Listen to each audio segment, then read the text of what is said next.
Halo Sobat Mania, kembali lagi di BRC Official, ada kabar menarik nih mengenai dua pemain PSM Makassar, Nermin Haljeta dan Victor Luis, masih diragukan tampil lawan Persik Kediri, pada pekan ke-10 Liga 1 2024/2025.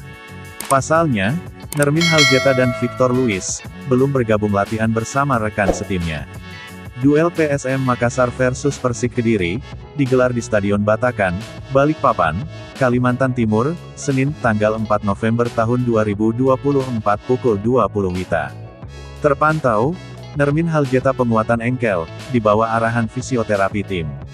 Sejumlah gerakan, dilakukan penyerang asal Slovenia itu.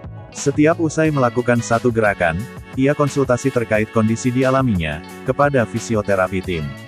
Setelah itu, Nermin Haljeta berganti pakaian, lalu meninggalkan Stadion Kalegowa. Penyerang berusia 27 tahun itu, sudah sebulan lebih menepi dari lapangan hijau.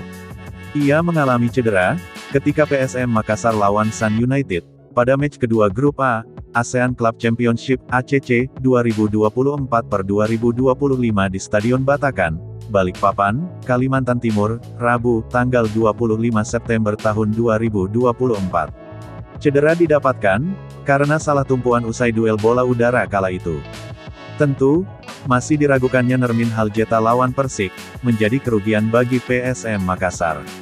Sebab, tim berjuluk Juku Eja ini, butuh bomber tajam. Nermin Haljeta, telah bukukan 3 gol dari 6 laga. PSM Makassar, masih mempunyai striker asing, Adilson Silva dan Tito Okello. Namun, keduanya kurang tajam di depan gawang. Sementara Victor Luis, masih menepi juga. Pemain berpaspor Brasil itu, mulai mengembalikan kebugaran fisiknya. Victor Luis, diberi menu latihan lari mengelilingi lapangan Kalegowa. Pemilik nomor punggung 22 ini, mengalami cedera sebelum lawan Persebaya Surabaya, di Stadion Gelora Bung Tomo, Surabaya, Jawa Timur pada Jumat tanggal 18 Oktober tahun 2024. Makanya, performa Victor Luis kurang bagus saat itu, sehingga ditarik keluar di pertengahan babak kedua. Victor Luis, menjadi tumpuan Juku Eja dalam bertahan dan menyerang. Pembacaan permainannya sangat bagus, dan berani berduel. Tak ayal, lawan sulit menembus pertahanan PSM Makassar dari sisi kiri. Ketika menyerang, pemain berusia 26 tahun itu sangatlah berbahaya.